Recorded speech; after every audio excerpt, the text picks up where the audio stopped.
Good morning, everyone, or evening, or whatever time of day it is for you. I am Vapor. Welcome back to Broadcasting Esports Every Play with Splat Chat episode 15. Rice, Nolan, both to my right, and a blank box for Henlo in the meantime. So, once Henlo gets here, we'll be fine. But for now, it's just us three to start out. Anyway, Rice, Nolan, how's it going with Riptide on the horizon? We're less than a week away. Yeah, only a couple days away, actually. It's Yeah.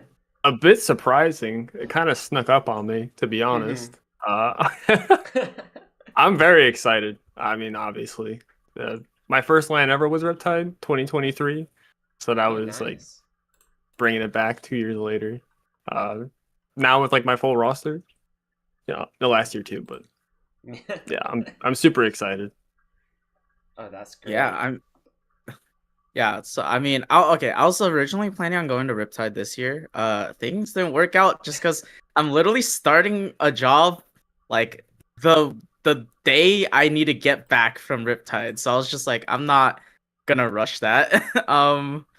But I'll be supporting at home. I've been like keeping track of like who's been going, kind of like watching like, oh, who signed up? Oh, this team's there. Let me see scout out who's like a top cut slash like top 5, top 8 teams. Yeah, but there's a lot of strong teams in this event this year. But before we get into that, lands in general are very strong, especially the major ones in competition. Nolan, you know that for yourself as one of those higher level players, just trying to fight up with the big dogs up top to that FT win and Milky Way caliber level of teams, which we do have in this event. So with you being on Moonlight, what was Moonlight's main preparation point heading into Riptide this year? So it was mostly just trying to just practice as much as we can. Our time has been pretty limited the last couple months, just with like work and other obligations. So just trying to scrim when we can, trying to play the tournaments when we can. Nothing like too crazy. I would love to scrim multiple times a day if it was possible, but not for us. So just like the SQ major is something we really prepped for. Know how that went. But Riptide is our big like golden goose, I guess, now next to Nintendo's thing. Mhm. But a lot to look forward to and a lot to play for. You get good motivation. Oh, definitely. Rice, you're an organizer of the local Booyah Bay as well, and you know a little bit behind the organizing aspects of what could be the start of the next major local, and even maybe further on down the line.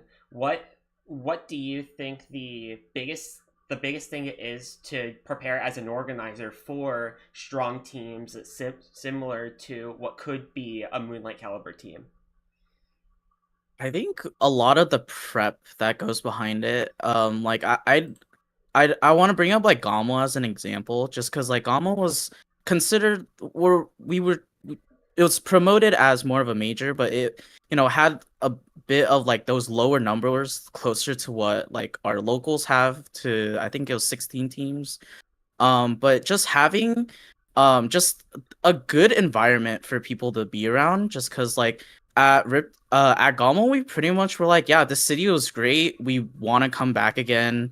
It was just a really good experience, and I think part of running a LAN is that LAN experience, right? Like if you don't have a good time at a LAN, people won't really want to come back. So it's like getting those people who are not sure about like, oh, I don't want to travel that far, I don't want to spend this much money just to play Splatoon, right? Well, you're not really there just to play Splatoon. You're there for the experience. You're there to meet community members.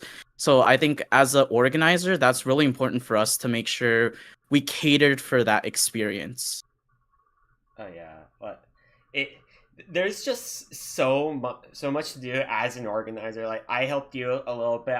I've been multi years volunteer for Riptide in the past. So just everything to set up can be a lot, and especially going into a major lane like this, where I think the official team count is either 111 or 112 for main event. That is a large number. So much equipment is going to be used. I don't know if the number of setups is public, so I'm not gonna say that, but there are a lot of setups out there, and my goodness, a lot of power that needs to be extended like across the room. And for Splatoon, if you've been to Riptide before, we had the nice little like river rooms on like the back side, but like now we're front and center, like we're right behind the bag check. Yeah, that was cool. It made me happy to see like how much it's leveled up in like not even that much time, to be honest. Like every Riptide has been like crushing numbers, like biggest land in 2023. I was like, okay, well that's a good start for me, I guess. And then 2024 biggest land, I was like, oh, okay. And now 25, like really, you said like 112 teams or more.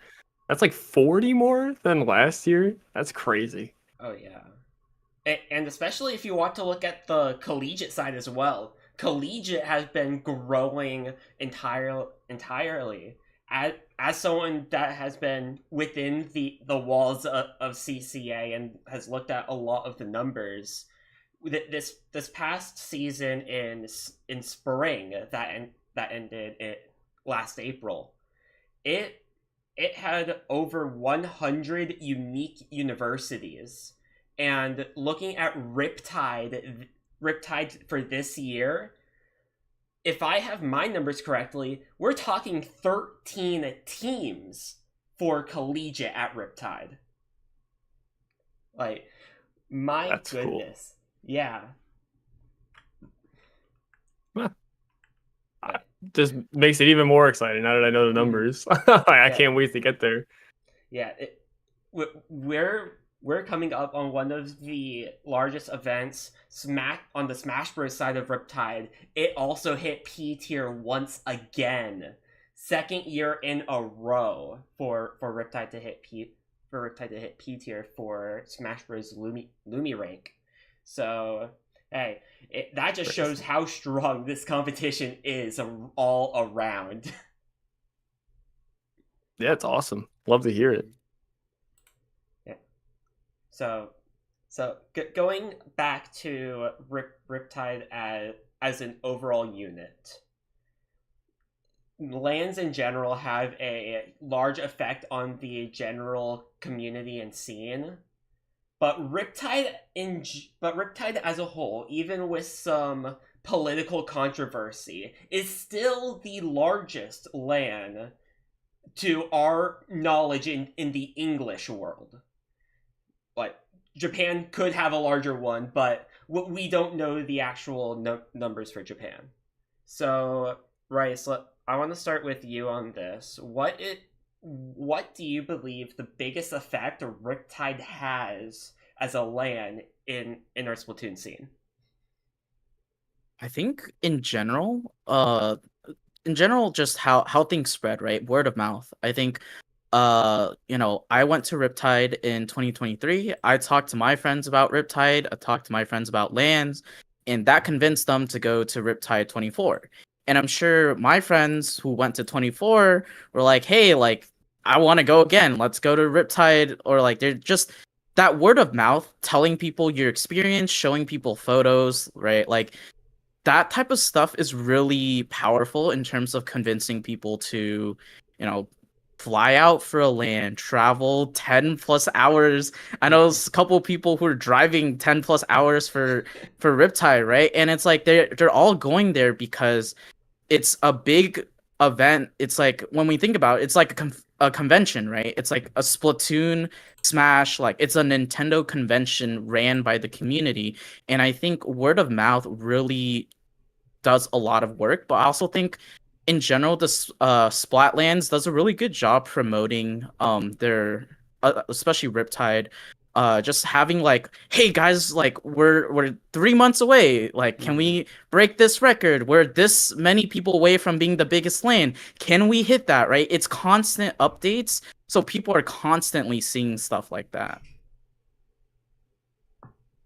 Yeah, I mean, I pretty much entirely like bar for bar agree. And the social media presence too is just from like the streams getting a lot of viewership.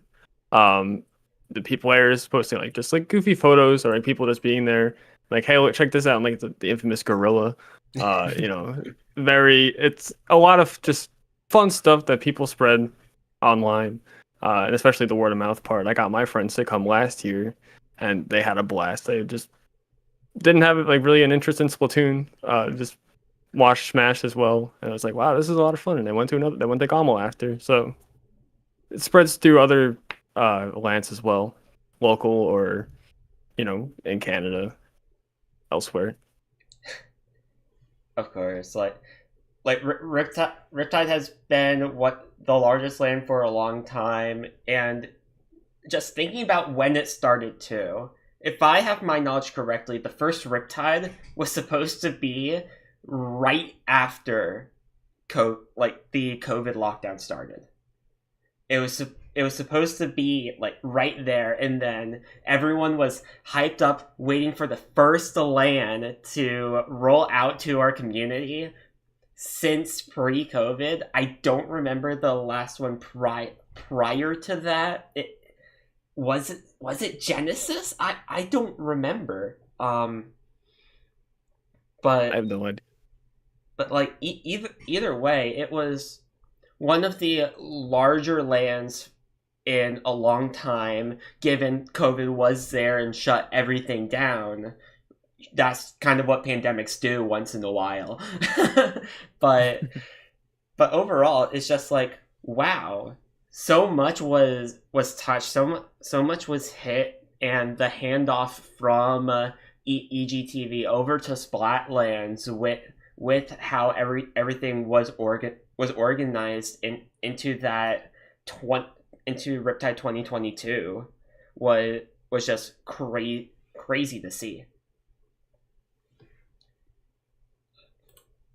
So, with that out of the way, when you said, Nolan, when you were referring to preparing for Riptide, there was a specific event there that you did mention, and that was the Sandusky Season 8 finale. I don't want to go too in depth into this, but just as a general idea on what to expect, because many of these teams did participate in both the Riptide and this Sandusky Season 8 finale.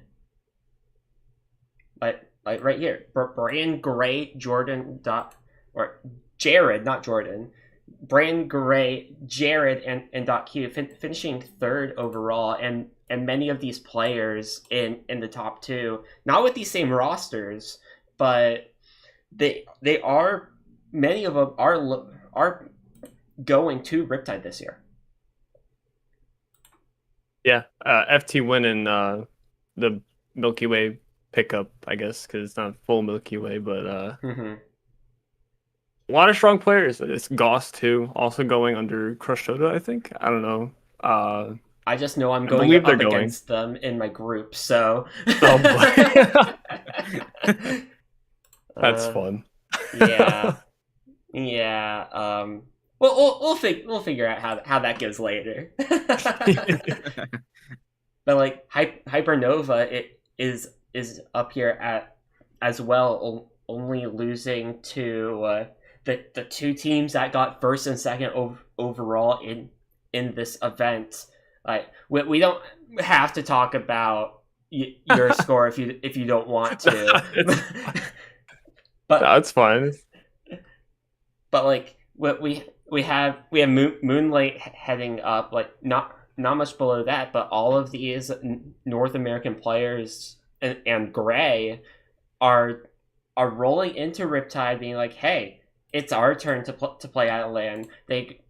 They got some prizing through a previous event. I'm pretty sure it was Super Jump that offered a Riptide pass that they got it through. So they're going to Riptide with Milky Way. So we'll see what happens there. Yeah. So with that out of the way, let's talk about the giant elephant in the room, or by elephant I mean Overlord, with Nintendo finally announcing the dates for.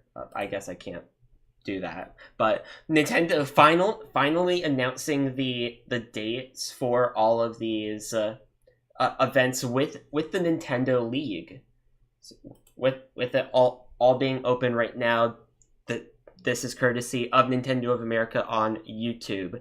So you have the North American League show every Friday, looking to preview all of the one day events. The North American League itself looking to be a 3-hour ladder format into a top 8 double elim bracket on Saturdays, and Sundays you have your Sunday scrim. I don't know much about that other than it's supposed to fill out more of the learning process and potentially maybe showing off some scrims. Nolan, do you have any more information that I missed from this? Because you're one that's looking to participate in many of these events.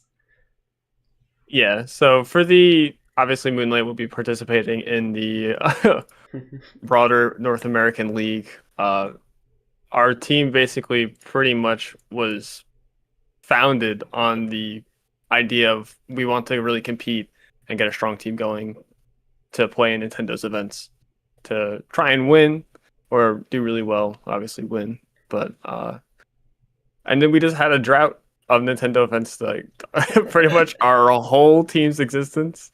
So to say we're excited is kind of an understatement.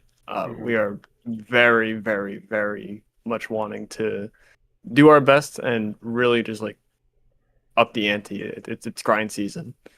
I think the Sunday scrim is like a salmon run type thing where people can compete for in salmon run, rather than like the main 5 modes of the game. Okay. Yeah, that it's going to be very interesting how Nintendo pulls this off, because we also have the general format here. We have a ladder format into a double elim bracket. So your top 8 teams out of the ladder will move on. And Rice, I'll send this over to you this time. How do you feel about ladder format being that main bracket that Nintendo is choosing to run this on? I think ladder it's definitely a pretty polarizing format just because of we've seen all the complaints in the past, right? We have teams not checking in for their matches when they know they're gonna lose a match. That's something I've heard about a while back.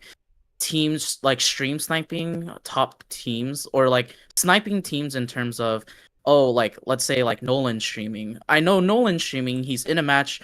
Okay, I know he's in a match, I can queue in. I won't run into Moonlight, right? There's those types of people with those types of mentality, and certain teams will climb higher in the ladder depending on those, like, again, the different cheesy strategies that can happen. But I think at the end of the day, with how the point system is going to work out, I think the best 8 teams will be those teams that will make it to that final playoff stage. We just have to kind of see what happens in that league, but that's just how I think it'll really work out in terms of ladder into that double limb process. Yeah, it's going to be very interesting on how this does end up working out, because like you mentioned, those top 8 teams should be those 8 best teams. But we're also looking at some playoffs here as well, which was announced later on, and that's kind of what these points are also based out of. And Nolan, I'll send this over to you. How do you really feel about this point scale if you thought much into it? I think this is a great idea. I think it gives you room for error in case like you can't play a week as a team, because it's 8 weeks in total, but it's just your 5 best weeks, which is really nice that they give you that breathing room and you don't have to play every week and do like as well as you need to really to get these points to get top 8 every week, because the top 8 really have like a extra edge over every other team, just with those extra points. Even a 7th place 5 points, it'll add up over the 8 weeks you play.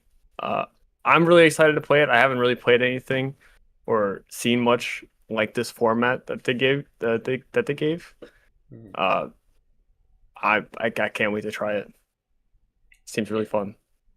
Yeah, it's going to be very, very interesting because of that separate point bracket in the top 8.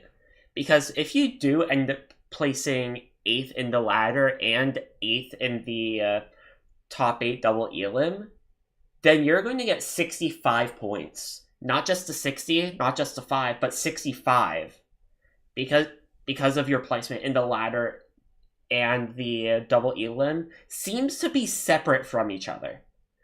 So you'll be 15 points ahead of the teams between the 9th and 16th place. So I am interested to see how this ends up working out, because like you said, we haven't really seen a format like this in our community.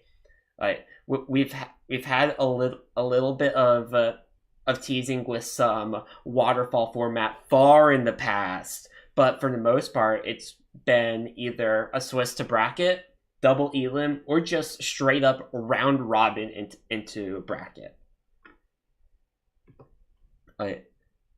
It's going to be interesting how Nintendo decides to do this, but they are definitely in very good hands, especially with what seems like to be some of the best creators we have to working with them.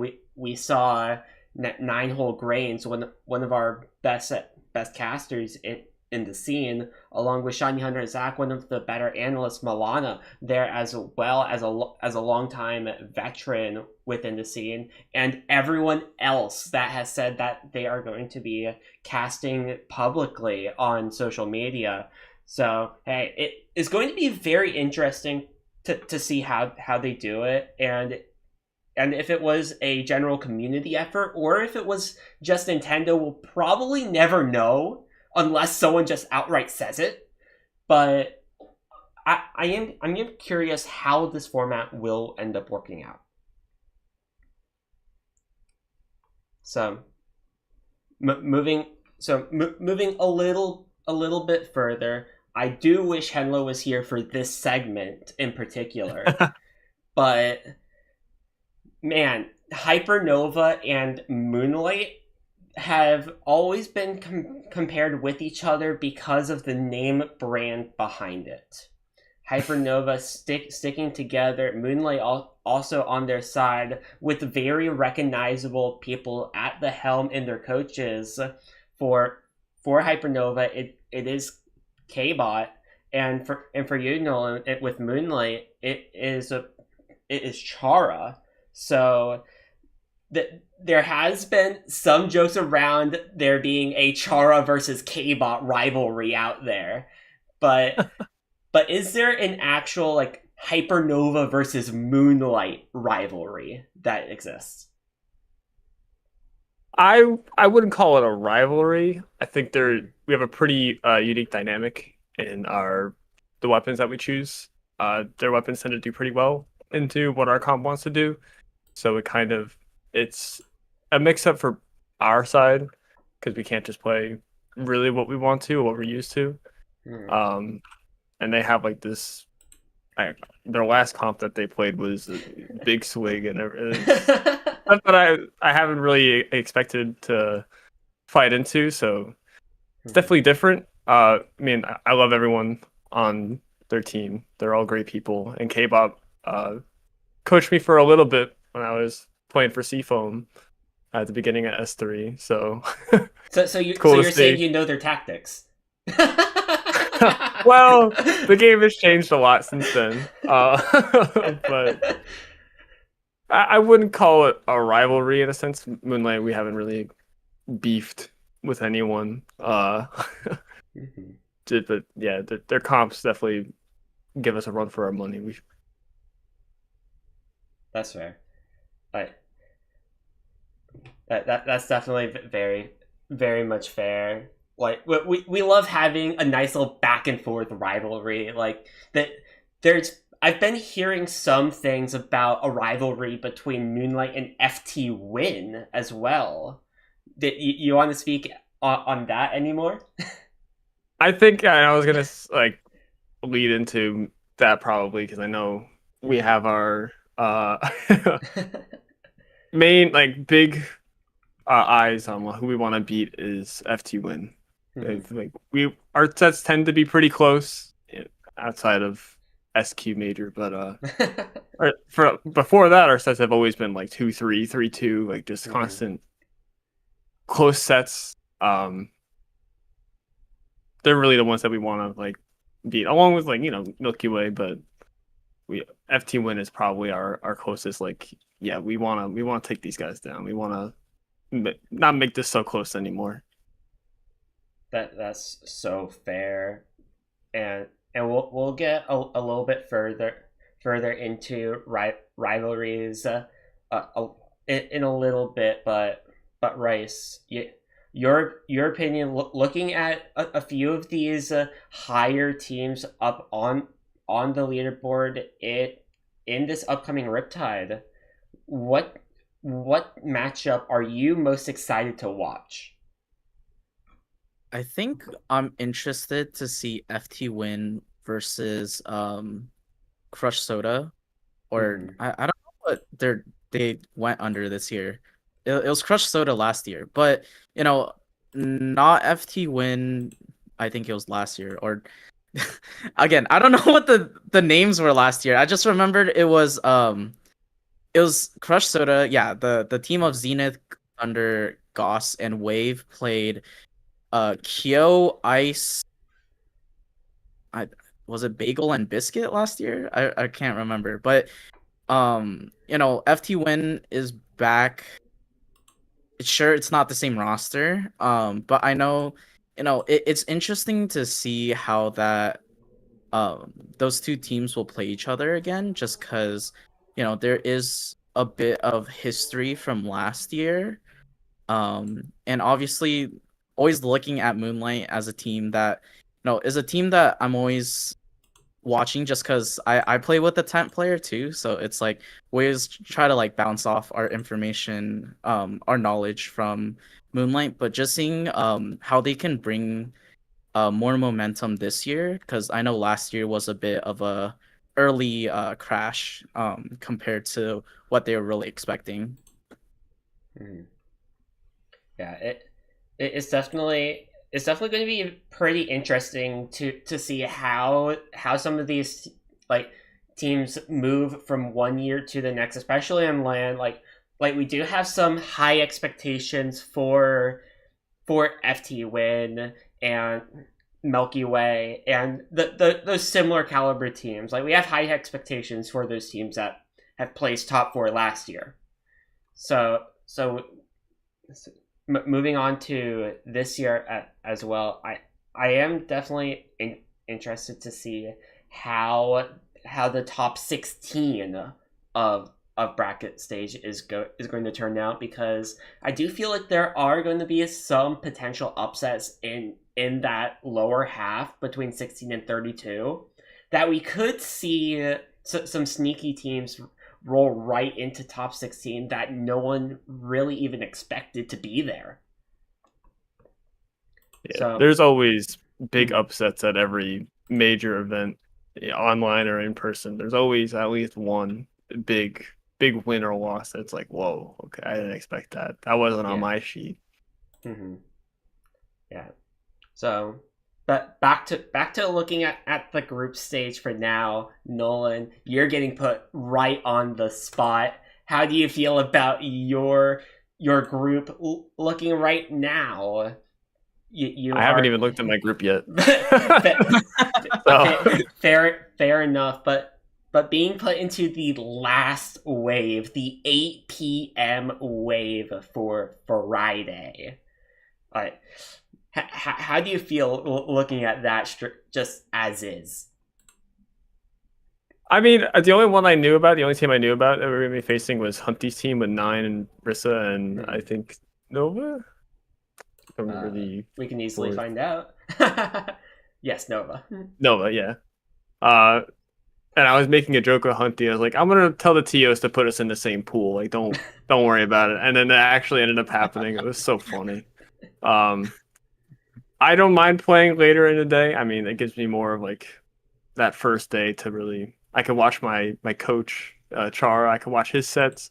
I can watch Max's sets. The same team. Just hang out with other people and just vibe until it's our time. I prefer this over like a 10 a.m. start or something early, so I can actually like sleep in a bit. But yeah, As I'm over here stuck with the 10 a.m., I'm like, whoa. the one I was talking about. Yeah, Yeah, yeah. I'm over here stuck in wave A with that crush soda team. But hey, you got it.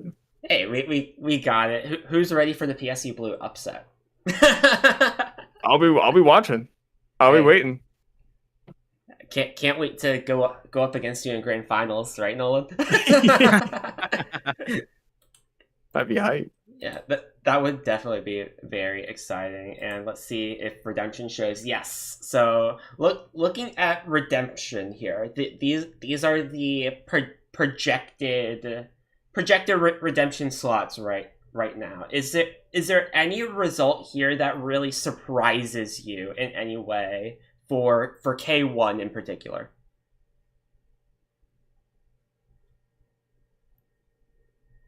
But Honestly, I don't know many of these rosters. fair enough. I just know commentators. Very funny. I didn't know LeBron and the Lakers was going. I love their profile picture with the cell ball and Oh yeah. amazing choice. Yeah, Salt and Pepper I've known since I believe S2. Yeah. I played against them. So that's really like the only like three names that I know of. Rice, yeah, anything here that you want to point out? I think Nolan brings up a really interesting match that I think should be looked at, which is gonna be the LeBron and the Lakers versus Assault and Pepper. I think that like it's seeded for Assault and Pepper to win, but I wouldn't be surprised if LeBron and the Lakers took that either to a game 5 or winning it, just because I'm like friends with a lot of the players on that team, and I just know these players are pretty hungry to do well at a LAN. So that's a set I'd probably be on the lookout for if I'm there in person to see, like, I think there will be a pretty big crowd around that. And also Yellow Jackets versus whoever wins that set, I think will be a pretty interesting set to look at as well. Yeah. Yellow Jackets, I'm pretty sure it is an Ali Dio team. I don't remember the other two on that roster for the life of me. But yeah, I'm definitely interested to see how they do as well. I honestly think this matchup at D, Yellow Jackets versus Commentators, might be a really good one to watch as well. I'm rooting for my goats, commentators. Yeah. So moving over to pool K2, the there's a few teams here that I recognize, and the funniest one at here Scrim DM. but like big fat sea cows Wormwood, I recognize from the collegiate side of things. So Rice, you might know a little bit more about some of these teams here in this pool. Yeah, so I'm trying to remember who the team of at here Scrim DM. I know they're a pretty strong group of players. I just can't remember who was on it. But I guess like going into the other team you're talking about, Big Fat Sea Cows. I'm like close friends with all of them, and so the Sea Cows, they have two rosters. They have their CCA roster and they have their official regular tournament roster. And the big difference is that they have Neptune on the CCAL tournament roster, and usually for the CCA, it's whoever's available at VCU.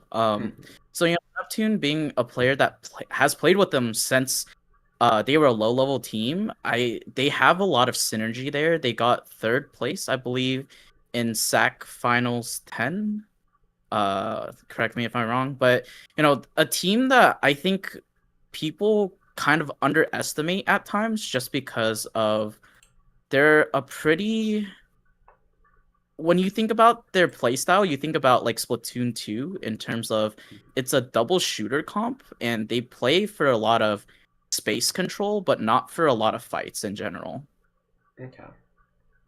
Yeah, it'll be very interesting to see how that turns out. They are projected to win their bracket here in Redemption, so it will be pretty interesting on how that turns out. Looking now over to K3, we have the lovely Triggerfish Zone's supremacy here. After all, yeah, I have to shout my boys. Like I'm not playing it with them this year, but I still have to shout them out. The ladder demons. the ladder demons. Hey, we love you too, Nolan. Always see you guys at the top. Hey, I mean, if you just run forward and play as many matches as you can, you'll end up with a good schedule at some point to end up in the top 10. So yeah, I mean that's true. Hey, it's worked for us basically every time, so we shall see what happens. But I don't really recognize much else other than the epic team name Worm Regards that I don't know any of the players of, but epic team name. You should know that team, Vapor. One of our Booyah Base staff members is on it. I didn't look at any of the rosters. Amber's on the team. Oh, nice. Let's go, Amber. Shout outs to your local artists out there. So, and then we'll just move right along to the last pool here, where we have a few interesting things. Once again, like two collegiate teams projected to be here: PSU Blue and USF Gold. PSU from Penn State and USF from University of South Florida. So, but other teams here. Nolan, do you recognize anyone else? Off top of my head, I don't think so. All right. That's all good. Rice, do you know anything? I'm looking at the Mexican plus Taro team. So, I heard that Fufu's not going anymore, and Bandit is actually their fourth. Bandit from, I think they used to play for Duck Motif. I'm not sure. But I just know they're a Charger player, so I'm like interested to see how far they'll get there, or like how far that team will do, just because I think they could be a sleeper pick, just having a pretty strong player like Bandit on that team. Yeah, really strong Charger player and Bandit. It would definitely help out. But if they're used to playing with Fufu a lot, because from my knowledge, this Mexicans plus Toro team is basically a group coming from Arizona together. That they're switching out their Arizona Charger Fufu with Bandit. I don't know where Bandit is from, of course, but if they do make that change, I wonder how the synergy is going to look in that. And rolling into the next wave, L1, I don't recognize anything here much, but I do recognize the team What's Quackin', because I'm pretty sure that is the same roster that made some major waves in top 32 last year, with it being a bronze pickup. I think the roster. So I know it's Bronze and Echo. So I think What's Quackin' is Echo's regular team, and they're subbing in Bronze for their fourth. Okay. I'm trying to think if they did play last year or not. I wasn't there, but I was talking to, at least I think, Echo about it. I'm not sure if it's the same team, but I definitely look towards that team to again make another upset maybe in these rounds, just because Bronze being a very strong anchor player, and then Echo being a pretty being Echo's team being like a team that plays regularly. I wonder how that dynamic would work with a sub like Bronze. Yeah, it'll be interesting to see how that ends up rolling out going into the last redemption pool here. I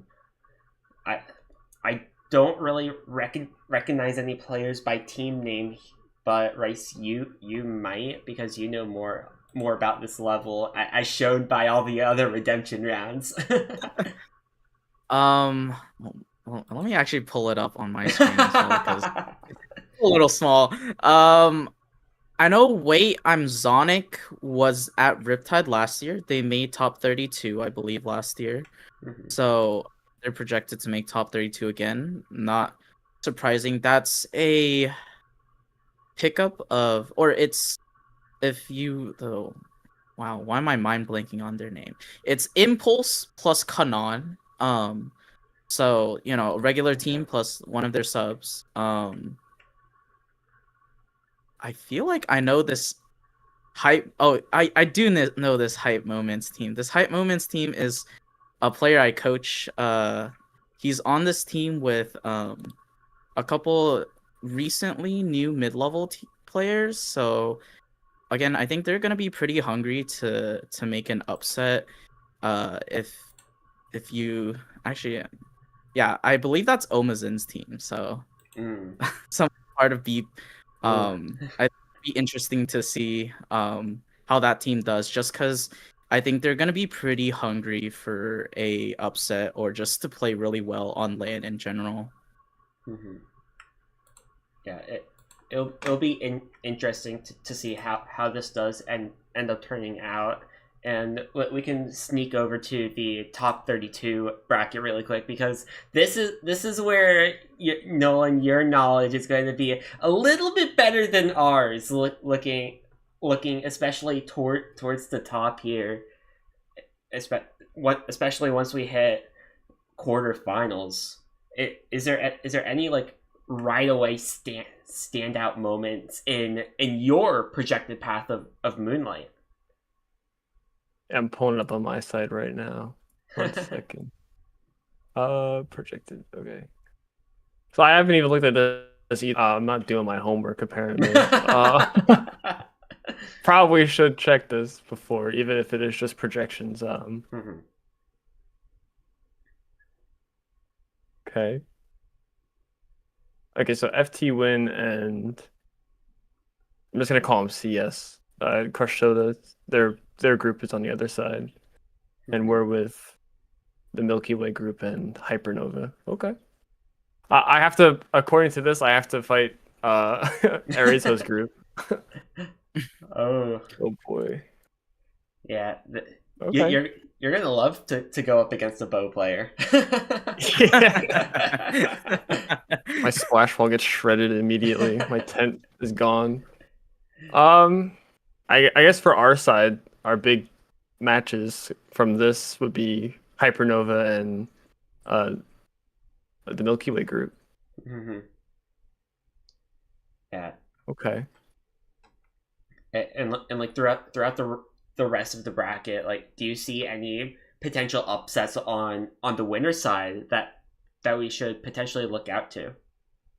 The FC win and CS set, I'm definitely gonna have my eyes on. Hmm. That's gonna be a good one. Uh, I I'm flipping in my head between which one I think is gonna take it. I think FT Win might be a little stronger just because they have been more of a group together playing more, but the players on CS have been doing really well. I mean, Gosh just won the Yeah. SQ major, so that's gonna be a good match. Hmm. Okay.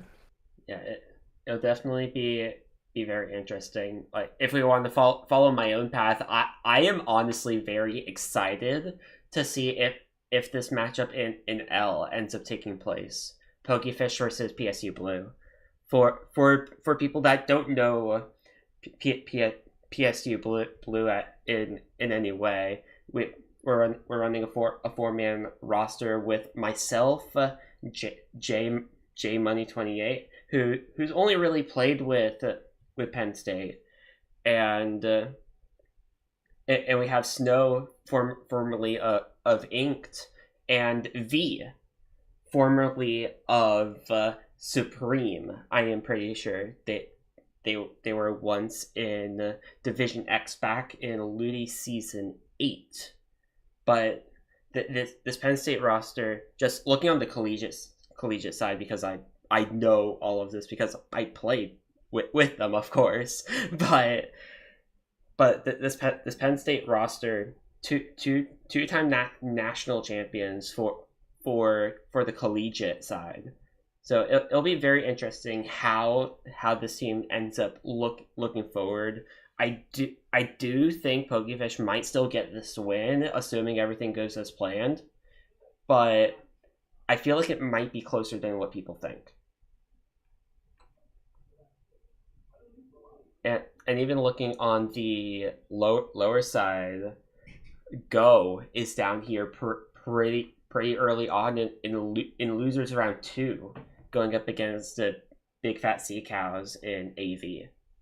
That might be very interesting to see Go make a long run at the very end. Yeah, I didn't even like hit me. The Go is going. Also, Bet I just saw too is going. There's other pretty good teams that are gonna be here. I'm very excited to see. I see potential upsets in several places now. Yeah, it's going to be very interesting to see what ends up rolling out here to start off the top 32 bracket. But do keep in mind the pool stage on Friday is going to be all mayhem for 12 hours non-stop action, and basically all day across the entire weekend as well. So you don't want to miss any of that action. Make sure to check out our socials to find where the streams are going to be at. We will post them Friday morning, right around the event start time. But Nolan, I know you have a scrim that you need to get to very soon, but make your call. What team are you going to call out for this event? Call out. I mean, I'd love to call out a couple. But hey, feel free. Call all of them out. our big three is Hypernova, No, I guess Big Four. Like, I can't pick 4 teams, but FT win and Milky Way, we definitely want that win, really bad, really bad, and to have it on land would be so great. Uh, really looking forward to that. Hoping to see Bet on on our bracket. That'd be really fun. Haven't played. I didn't even know they were going. Yeah. Would love to play them. Would love to see them. The FT win and Milky Way. All right. Big two. I want to get that dub so bad. So bad. You heard it here first. FT win, Milky Way. Okay, make sure to have eyes in the back of your head because specifically Nolan, not Moonlight, specifically Nolan is going to be looking out for you. One-man army over here. Yes. The one-man army is going to go crazy, but thank you, Nolan, for stopping by. Thank you for joining us once again on a little sneak peek into the mind of Moonlight, heading into Riptide, 3 days away until pool start time. Basically 3 days to the minute for you, Nolan. For me, yeah. Yeah. Pretty much. Gonna be running down the hall because I'm gonna get stuck in Artist Alley for like a whole day. That's so Thanks rude. for having me, guys. Yes, of course. But for you at home, we're going to take a quick break here as we pull in a nice little guest, so we could talk more about what you can do around the community if you are going to Riptide yourself, and even as a spectator at home, you can see what other people are potentially going to do. We'll be back in about 5 minutes.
All right, we are back with the second half of episode 15.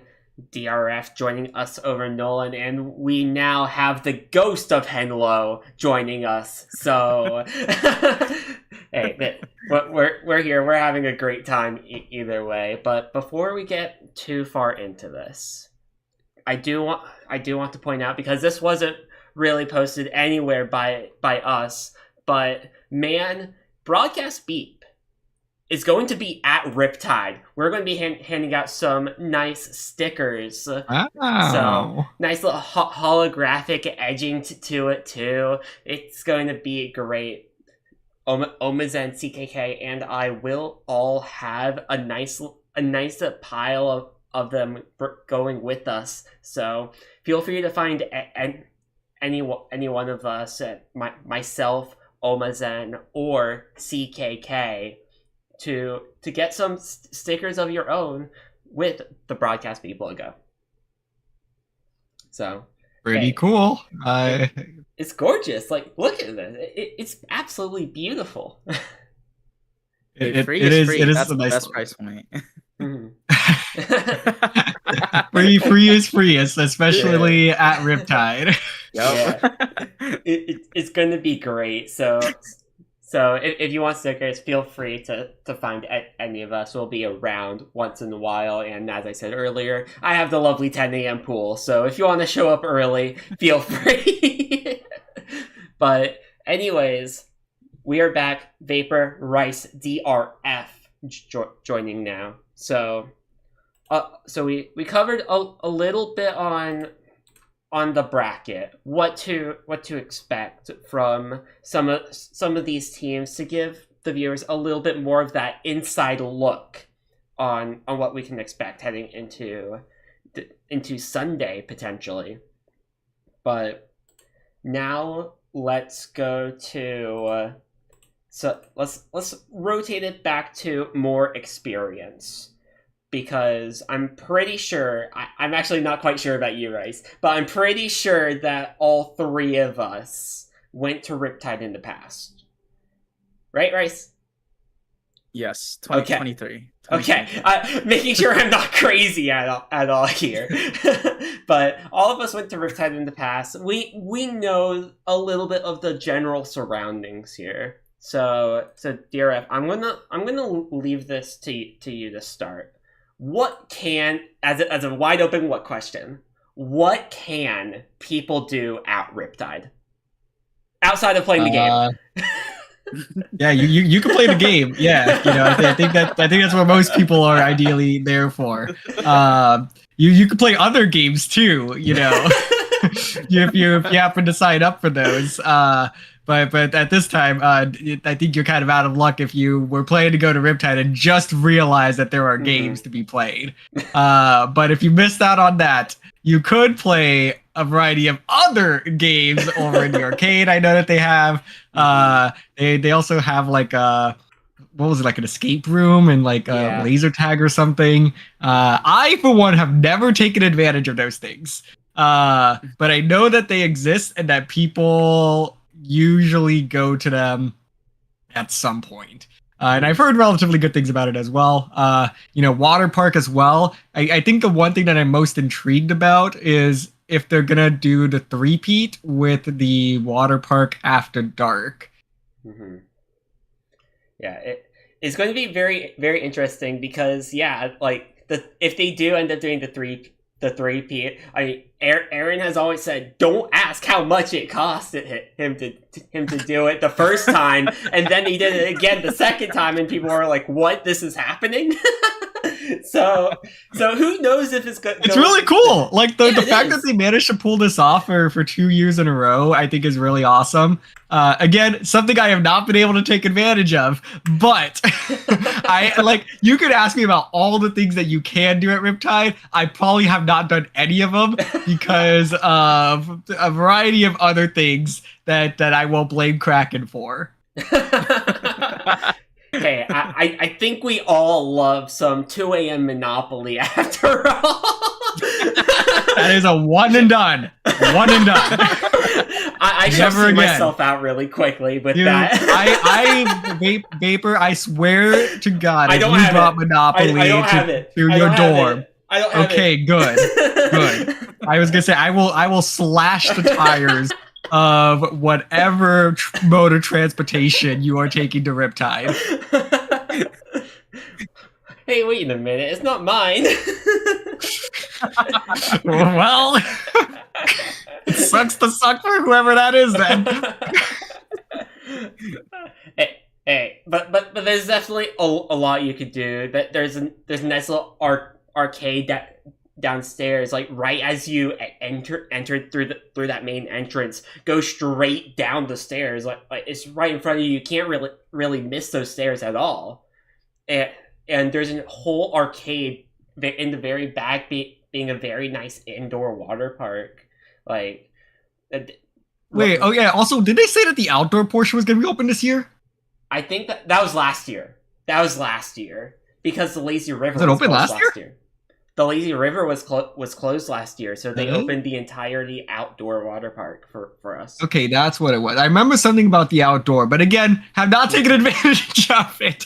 So I'm misremembering. Mm-hmm. Yeah, like the one time I got kicked out of the venue, I was forced out in that area. How dare Kraken and Magic kick me out? Boo! But come on, I wanted to watch some collegiate. but like, hey, it was a great time, right? So what did you take advantage of any like arcade water park things?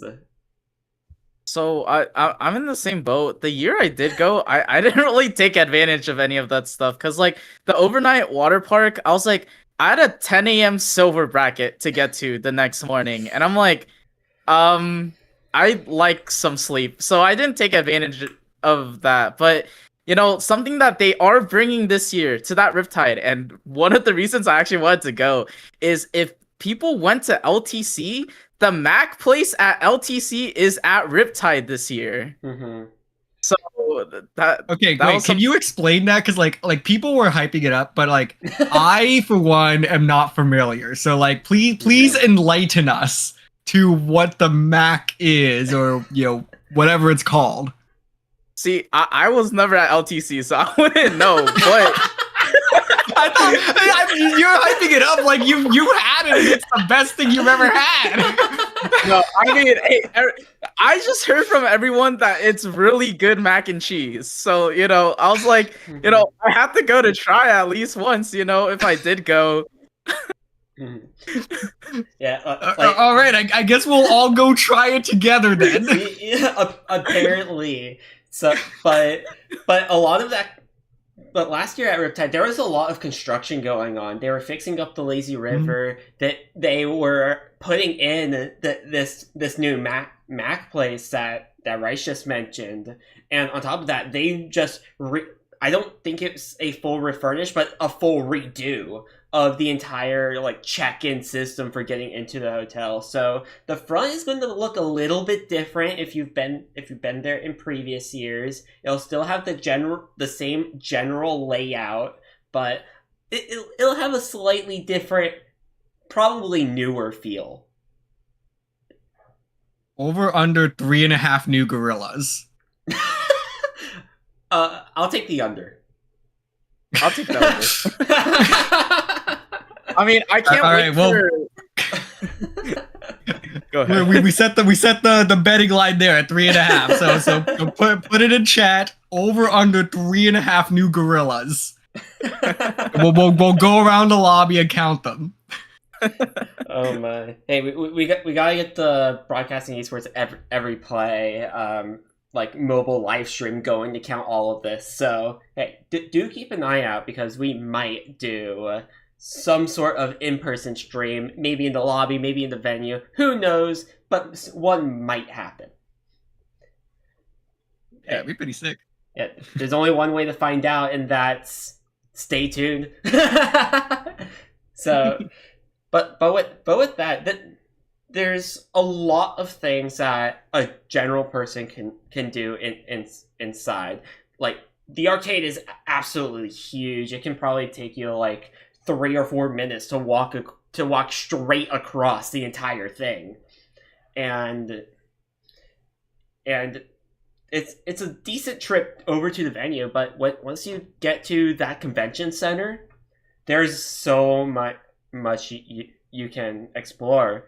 That first room after bag check is going to be that Splatoon room in its nice little larger room it has this time around.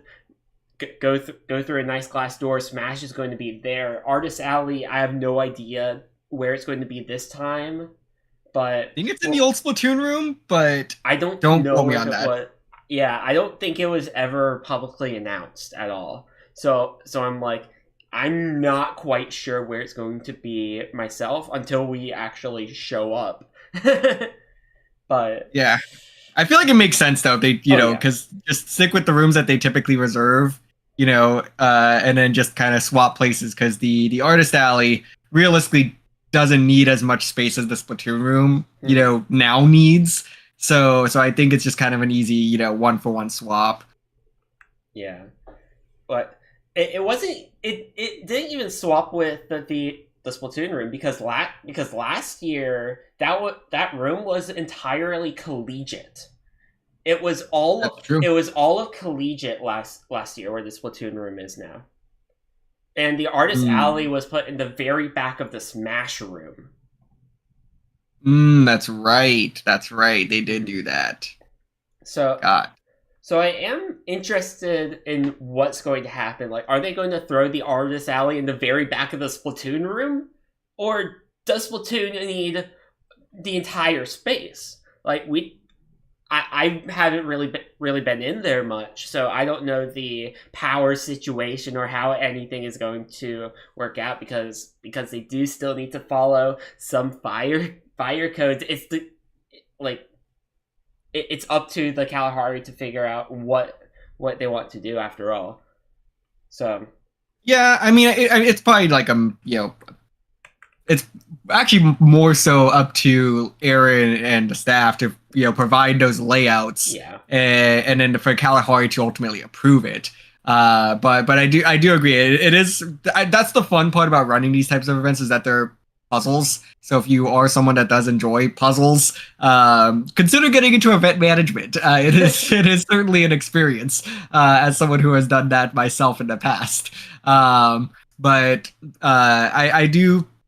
The artist alley you do mention is a great sort of thing to get into. Bring your wallet, bring some cash, set a budget. Cash card set a budget.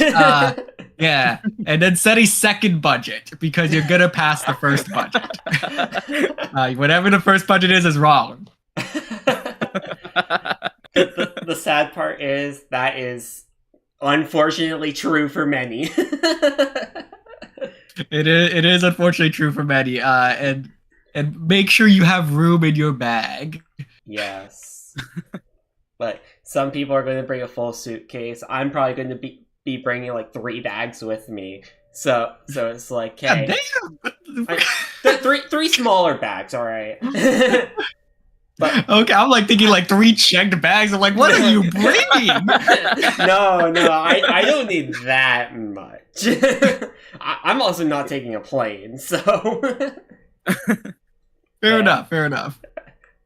Hey, we can only make as much work as we possibly can, but even just outside the venue, there's many good like restaurant locations as well. Like, I want to talk to Bronze, because Bronze was a dedicated driver for many in Riptides in the past.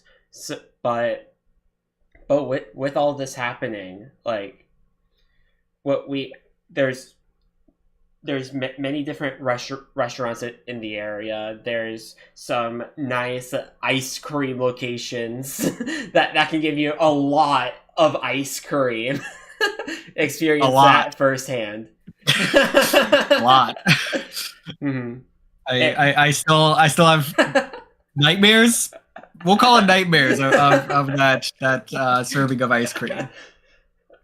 what did we get? What we got the small and it felt like a large. We got a small and they scooped it and then they just like kept going and like pushing it in. Like it was almost horrifying how much like they were like you just like stare at them and they like make eye contact with you. They're like, you don't think more can fit in this, huh? Like, watch, and then they'll put another scoop in. Needless to say, it was very delicious. Yeah. But I if we ever go back, for some reason, if we go this year, I know one to get even smaller, if that's even possible. Gotta get the kid size. Yeah, get the kid size, and then try to get multiple flavors because by the end you will be sick of whatever flavor you chose. Yeah, just a general estimate, like how much did we have? Like was it just a full pint of ice cream in a cup?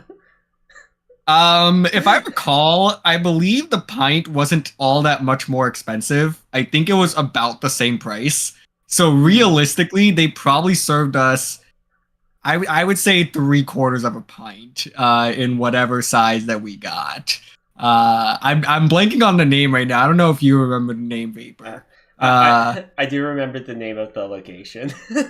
what was it called, if you don't mind me asking? I'm pretty sure it was Toffs.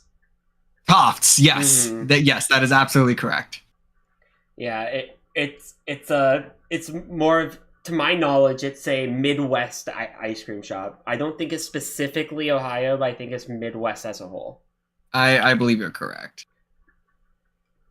But yeah, there's some other like Midwest exclusive places that I've been hearing people hype up a lot about. This is not sponsored. We're just sharing what is in the area for reference. We are not associated with any of these restaurants that we list. But with that being said, like there's a Cane's place in the area. There's Olive Garden, Golden Corral, your general like chain locations, and some more local stuff. Like I hear a lot of people talk about Culver's being a very good place to go eat out there. I've never been yet. Like Jay's going to drag me this year to it, but by force or not, we'll figure out. It's classic Midwestern fast food. I've gotten it twice now, and it's pretty solid.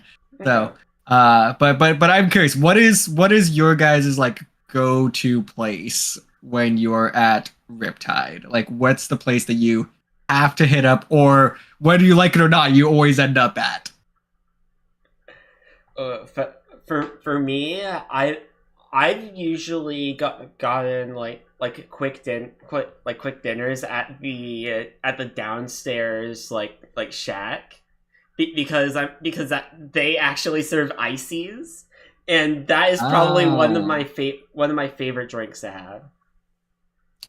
Okay, So, fair enough. But restaurant wise, when I've gone with other organizations, it was usually Olive Garden. Like I didn't get to go like this past year because no one else went, and I was too busy to go with everyone else. But that's usually one of the main places I'm dragged to a lot. Fair enough. Rice, where do you always end up? Well, the time you've been to Riptide, what was like the go-to place that you feel like everyone went to, or like that you enjoyed? Well, I mean, I think the one time I went, I'm trying to remember. So I guess the place we went to a lot, which is 2 times. We went to Chick-fil-A twice when we were there. Because the first time I went with one group of friends, just because like we were all done with pools. We're like, let's go get some food. Let's go to Chick-fil-A to get food while we watch everyone else on stream. And then the second time we went, I think we just wanted something fast, and it was with a different group of people. But then, the person I was with was like gluten-free. So we're like, Mm. what place sells gluten-free stuff? And we're like, well, Chick-fil-A has grilled nuggets. So we're just like, okay, let's go to Chick-fil-A. But we did go to the Olive Garden at one point and the Pancake House. Those The were Pancake House. That Yeah. is the correct answer. I was waiting for someone I to will- say that. If you guys weren't going to, I was going to. Weirdly enough, I've only been once, and I that still was haven't gone. I think that was 2023 Riptide was the one time I got to go. Because 2022 was a mess. Like I think my team, we played like the single most amount of sets of any team at Riptide. So like I just never left the venue, and I ended up getting COVID. So I like was like dying in the middle of this event, and just never got out. But the Pancake House is 100% worth it if you are able to go. Mhm. I think I'd recommend at least like try to go early, but also like don't go too late or else you're gonna miss your pool. Mhm. Because that's what I like. I've heard The wait is stories. pretty long. The wait for a table is pretty long. Mhm. Mm. Yeah. So I remember we were talking about it with Pork and Bronze last year, and what time they were going to the Pancake House for breakfast, because they did that basically every single day, to my knowledge. Damn. It might have only been like once or twice, but they went. But I swear it's like a conversation every single time. Like there's a talk about Pancake House, but I don't remember what time they left. But I think their goal was to be at the Pancake House by 7 a.m. And it's like, ooh, that's a bit early. But sometimes you gotta do what you gotta do to make your pool on time. True. Yeah, there's a lot of great general food places there as well. Like if I remember correctly, there's a pretty solid candy place on like that front corner. What, like right when you enter the building? I'm pretty sure I heard that one is pretty. Oh solid. yes. It's Yeah. like ice cream bakery. Yeah. Like yeah. And then there's like Yeah. a small deli right next to it too. Mhm. Yes. So like Yeah.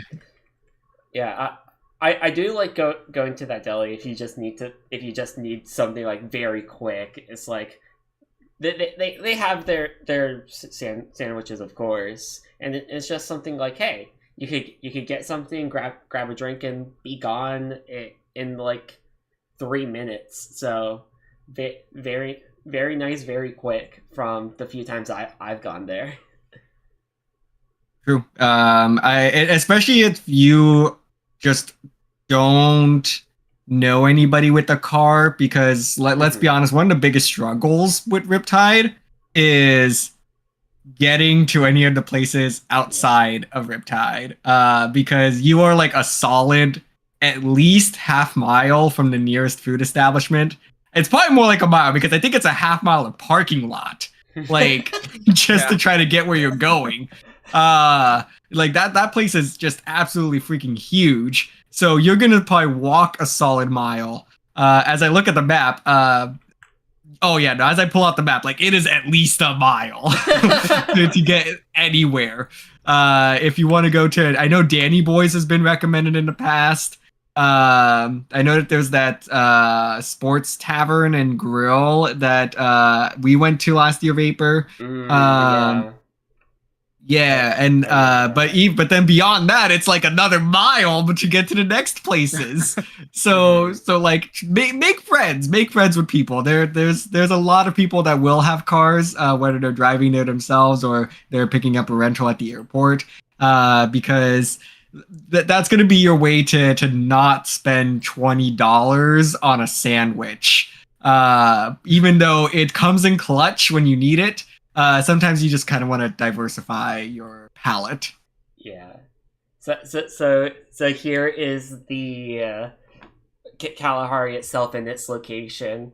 But yeah, you could see like how large this parking lot is just here, and it wraps basically around the building, or around the entire convention center, and there really isn't much outside of this equipment store apparently. So you have to like go all the way up to basically the state route Ohio 2 to find some sort of general food place to go to. Like even on the south side, it's like you have Danny Boy's here, as you mentioned, but outside of that, it's mostly hotels on the south side of Ohio 2. Yeah. It's just there's just not much in the immediate vicinity. So you gotta make the drive up. There is the shuttle as well, but the shuttle does only run every half hour to hour, I believe. So that can be an option, although still slightly inconvenient. And then it goes all the way up, I believe, to Lake Erie for the shuttle if you're so inclined to make the trip all the way to the lake shore. Yeah. And then the classic Cedar Point trip for many. Mm-hmm. Yeah, and I mean that's another great thing to bring up in terms of things to do. I know that there's a lot of people that they even go Wednesday, so that way they can go to Cedar Point on Thursday before everything begins, because once things kick off on Friday, it's really hard to anticipate what your schedule is and like how much time you're going to have, unless like you're actively playing for bronze pools and bronze bracket. That like your slots are going to be like 10 a.m. each day. You're probably going to have some sort of matches in the middle of the day. So if you do want to take advantage of Cedar Point, in the future, it might actually be worth trying to get there a day early or staying an extra day to take advantage, because I've heard great things about Cedar Point. I've never been, but it seems like a lot of fun. Yeah, I haven't gone either, and I'm like, maybe at some point, but I'm also not an amusement park guy, so we'll see. It's been a while since I've been to one. I would love to go check out Cedar Point. I am somewhat of a thrill seeker, so I would love to go. But it's definitely kind of hard to plan for already a 3-day tournament out in Ohio to add on an extra day or additional time. It's just it makes the problem of figuring out your schedule for this event even more complex. Yeah, it can be very, very interesting just trying to work around schedules, because that's always the hardest thing to do, because you don't know when your next set is going to be until your previous set is done, especially with the format that brackets are this year. We are going back to that Swiss bracket from the looks of things, so you don't even know your round 2 opponent until after your first set.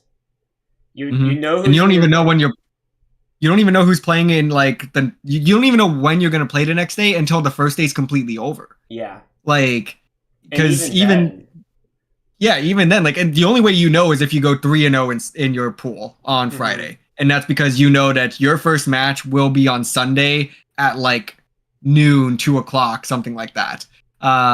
Like it's just really hard to fully anticipate all of that, because you could, if you end up in redemption, like, okay, am I redemption block J, K, or L? Like 2:00, 4:00, or 6:00. Like it's you just don't know until you're there. So you have to just be really, really flexible. And I think that's one thing that even I personally have a hard time with is, trying to anticipate what the schedule is going to be like. I'm a very go with the flow type of person, but even then it's just like trying to get a group together to go get lunch, but then you're like, oh, but I have to get back at this time, and this person has to get back at that time. But we all want to go, and we're trying to hang out with everybody at the same time, and it's a big mess, but it's part of the fun.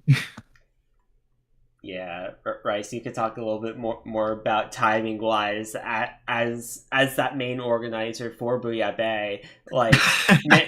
Man, the timing can be pretty stressful sometimes. Hey, all I'm gonna say is from last Booyah Bay, don't go an hour away for a lunch break. Wait, did that actually happen? So at Booyah Bay last time, we were ahead of schedule, so we gave people extra time for lunch. We were just like, you need to be back by, let's say, I think it was like 2 p.m. We're like, be back by 2 p.m. And they finished their pool at like 12:30, right? And we're like, make sure you're back by 2 p.m. 2 p.m. was when we took the family photo. 15 minutes later is when brackets started. They almost got DQ'd. But they were on stream. So we're just like, well, this is awkward. So we're like, you have until the first set finishes before we DQ'd them. That's what I told them. Because they were DMing me when they came back. They came back 2 hours later. I was like, where did you guys go? Why did it take you guys so long? Why did you leave in your car when there's a bunch of food around our venue? Whatever it was, I hope it was good.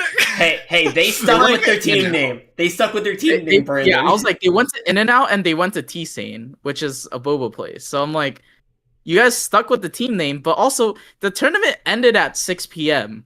You guys could have gotten that at 6 p.m. as well, Like, I was just like, we don't run that late as a LAN. Yeah. Cool. Don't be late, or else you're gonna get DQ'd. And at Riptide, there was literally no BS policy on that. Kraken and Raze will DQ you in a heartbeat, especially because the pools are a Swiss format, and especially because they have an even stricter schedule to maintain. Do not get lost in the sauce that is Sandusky, Ohio. It's not. If you're in doubt, ask someone to bring you something. There are many people that are willing to help you out. I've taken advantage of this many a time. Shout out to Mizuno, who ends up being my Uber Eats driver, and has on multiple occasions, I think at least once a year, goes to buy me food because I am stuck playing more sets than I anticipated, or because I get roped into volunteering or something. Yeah, shout outs to those dedicated drivers. If you don't know someone who drive or who has a car and is bringing it to the event, find someone. Ask server. Yeah, dude, everyone is happy to help people out. I'm gonna be so honest. You just have to ask. Yeah, and that's what it comes down to, being open with others, asking if people are able to fill in a few things to make sure that you yourself are on time for what you need to be on time for. But with that, we covered most things that people can do around the venue. You as spectators, make sure to get food yourself and don't watch the entire stream nonstop, because my God, you will be going on over 12 hours of content per day. That's official Splatoon brain rot. That's physically brain rot, IRL, sitting there and just taking it all in. Yeah. So, and with that though, before we move on to something I want to get into, because we do have the collegiate person here, DRF. We asked. Oh, that's me. Oh, yeah. Hi. We had Nolan earlier call out a few teams, being FT Win and Milky Way as teams to beat. For you, leading Triggerfish Zone Supremacy this year, who are you calling out? I know. Oh, okay. Actually, I thought you were gonna have me call out collegiate teams, and I already had my answer ready. That's next. But in terms of TZS perspective, because you introduced me as collegiate, so my mind was already going that way. From a TZS perspective, ooh, that's a good question. I mean, I do think that the easy call out here would be, we could just start in our pool because we actually ended up right at the snake point. Mm-hmm. So there's, well, I don't know if there's 12 or 14 pools, but I'm assuming it was 14, but I could be wrong because we have the 14 seed and the 15 seed. So we have the Greg Gurus in our group. That's Fusion, Clover, Bishop, and Archer. So I looked at this group and I was like, we have a chance. Like, this is like, I really like our prospects here. And I do think that we can absolutely hang with the Greg Gurus and be able to pull off back-to-back, instant trips to the top 32. So that's just immediately where my mind goes. The other teams that I would, like to run into and bracket and ultimately, hopefully clap. I hate to say it, PSU Blue. I actually think that would be a genuinely fun matchup. Kraken would, at the minute that matchup is on the bracket, like Kraken is instantly putting it on stream. Like there's just no way around it. He's gonna do it.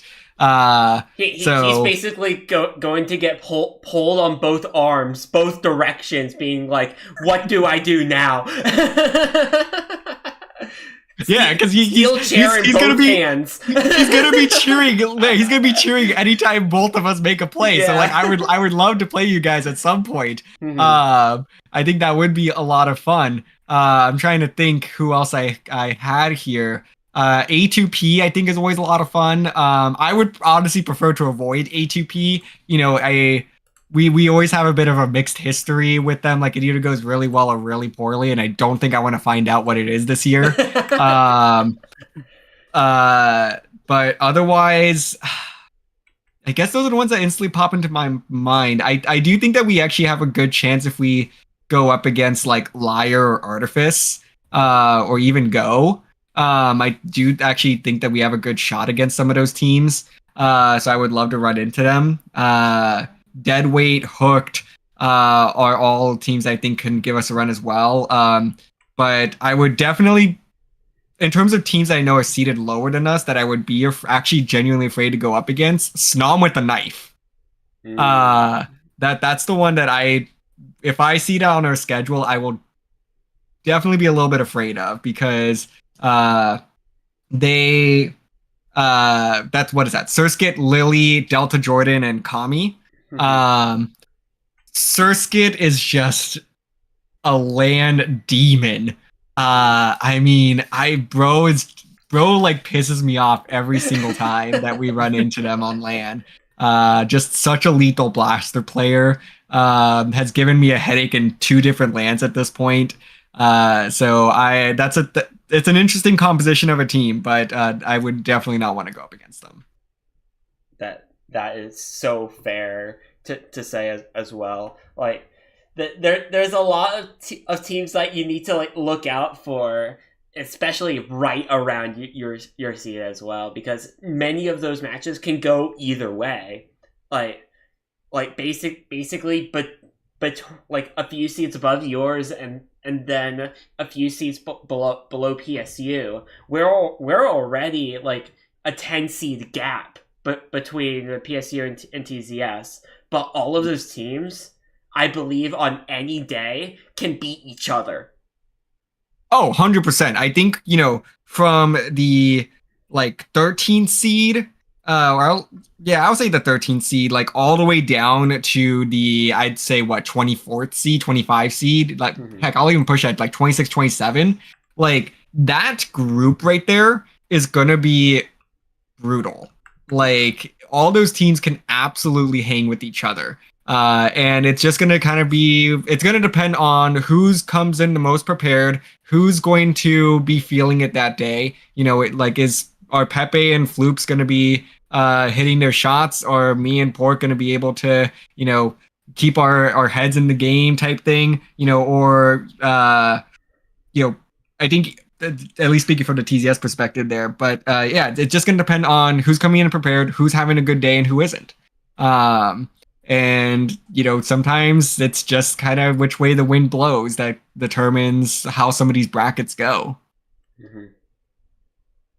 Yeah, I'm definitely interested to see what turns out, what upsets we can see roll out, especially looking towards that top 32 bracket. I am curious to see what will happen there, but now let's switch it. Now let's switch it over to what you're best known with, being collegiate, where many of these teams, they have experience elsewhere. It's going to be a dogfight at the top. So I'll leave it to you to explain these teams and your predictions. Yeah, so for those of you that don't know, I run the CCA.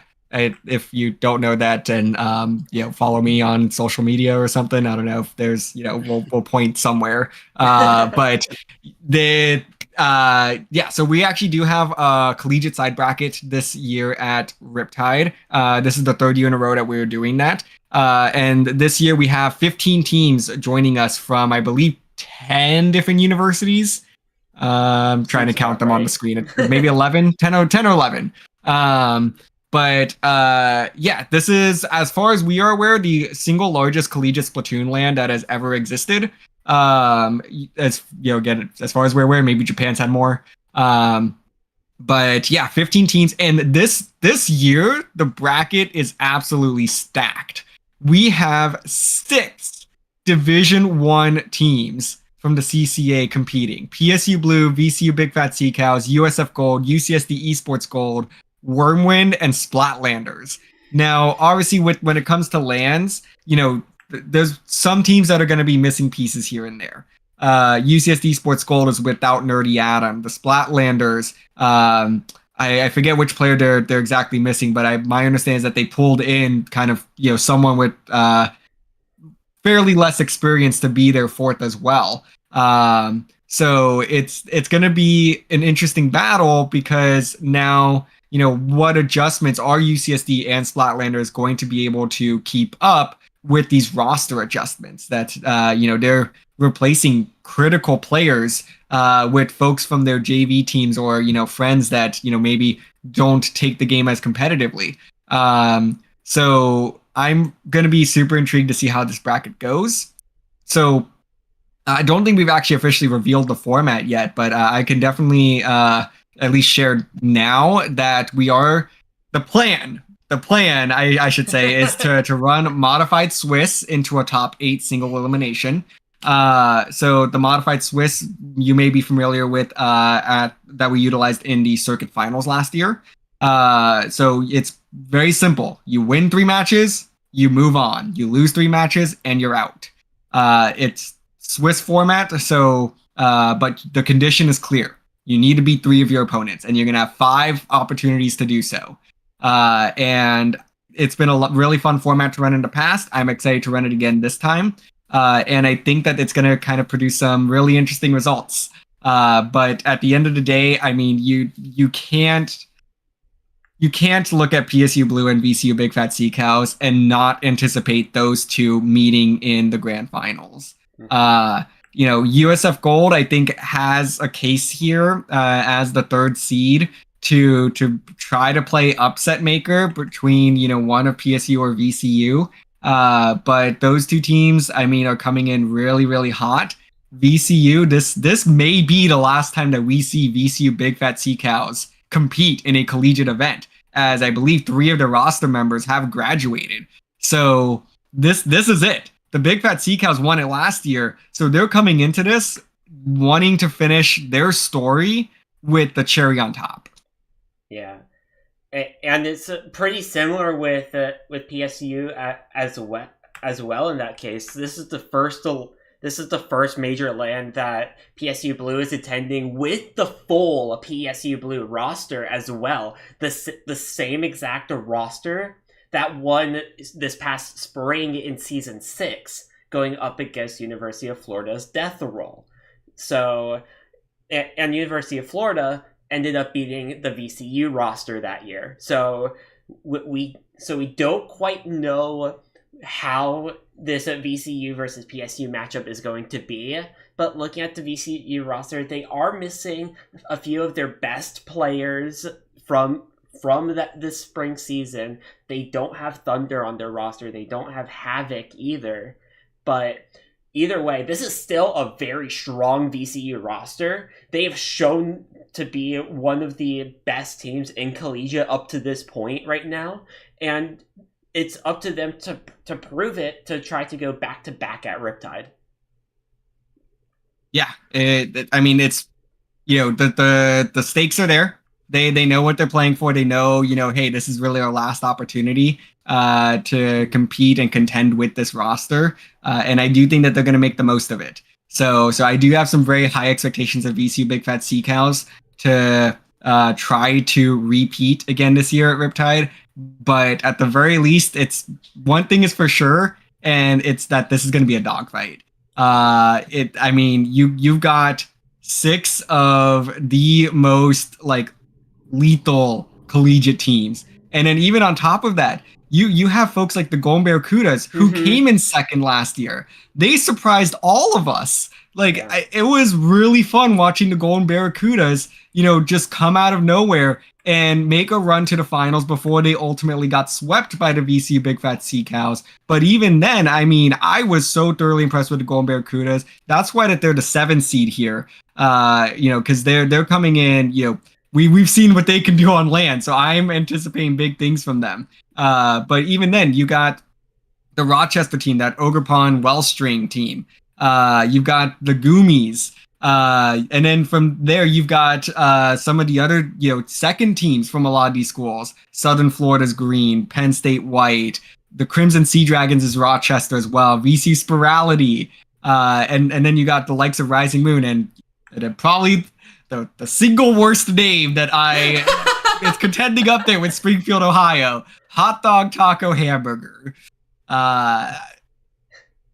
That's all I gotta say, is that I really wish that you all just utilize the same name you used in the main bracket, because what even is this name?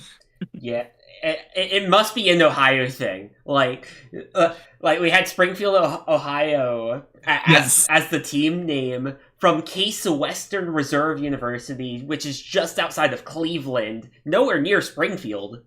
And then you have Hot Dog Taco Hamburger, which is Ohio University. How can you relate that back? I don't know. And Ohio University, please. Break the Ohio stereotypes for us, please. And we all feel a certain way about having to go to Sandusky, Ohio for this event in the first place, But this team name is not doing y'all any favors.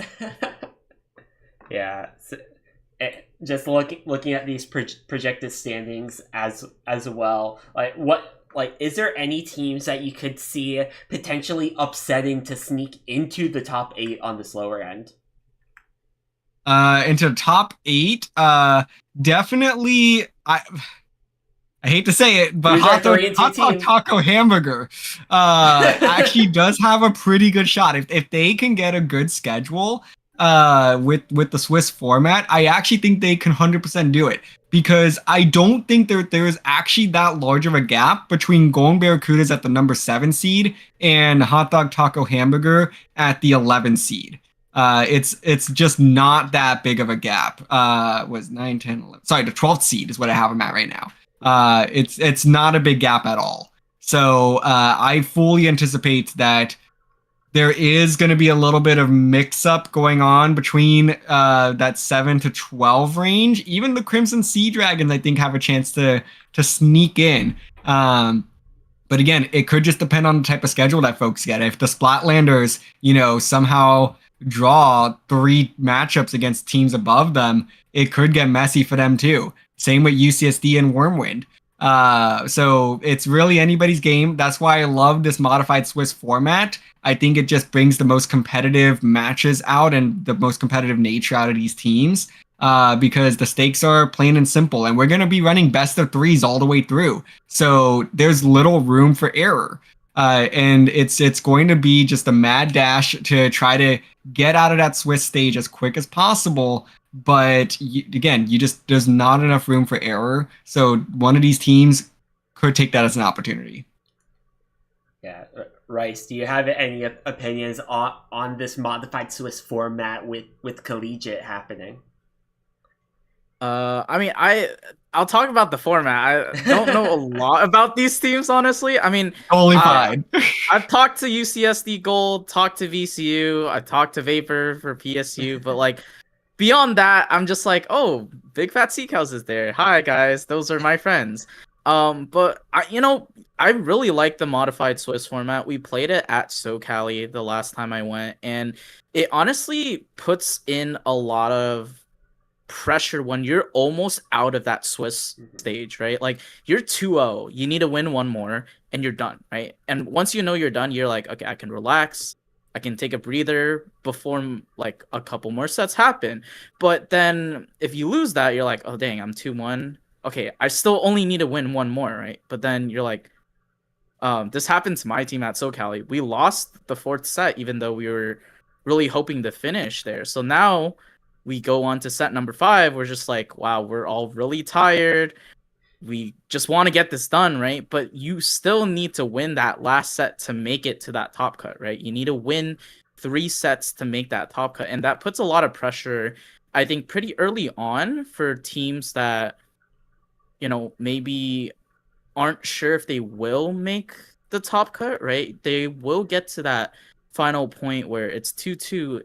It's make or break here, and I think it makes it easier for the teams that, oh, I know I'm gonna do pretty well, at least in Swiss, and then it makes it easier on the teams that towards the middle where they're not sure if they're gonna get close sets. If they get close sets towards the end, that really puts up that pressure to perform. Mm-hmm. Yeah, definitely. It'll be very interesting to see where things show up and how things do end up turning out for collegiate, because again, this is likely the Big Fat Sea Cows' final time playing in a collegiate event. They're trying to end things off strong. This is the first and probably final win for PSU Blue, to give them a chance to show off at full strength like they are right now. So with 3 members graduating at the end of this academic year, 1 graduating at the end of this semester, it's going to be interesting to see how everything shakes up going into Riptide. First time seeing many of these teams play on land together, so anything can happen there. Right, Rice, DRF, is there anything else either of you want to add on?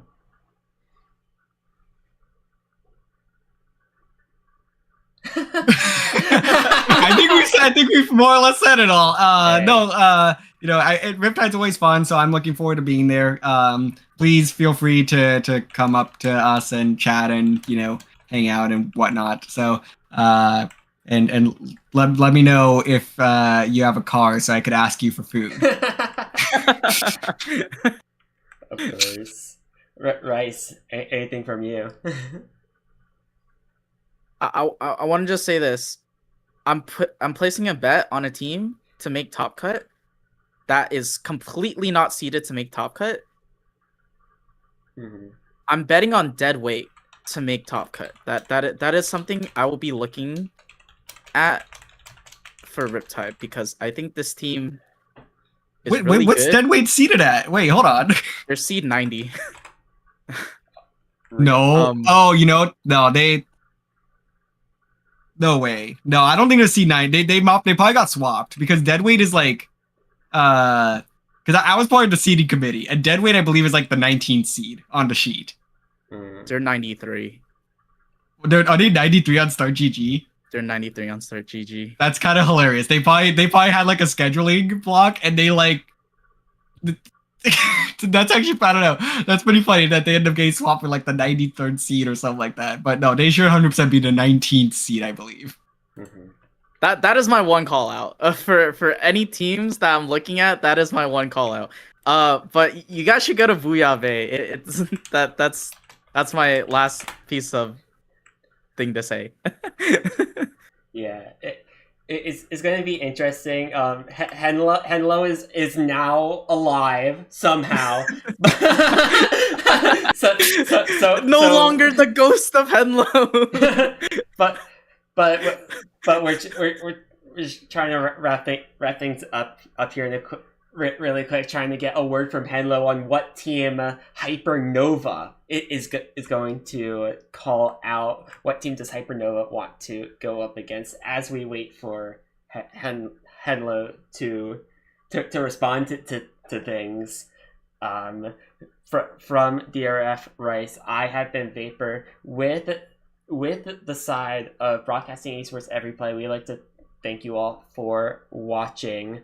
And Henlo is calling out Milky Way because of the effort Gray has put over to coming to America from Europe, and to quote, not only that, staying over with Fuzzy for the NA League.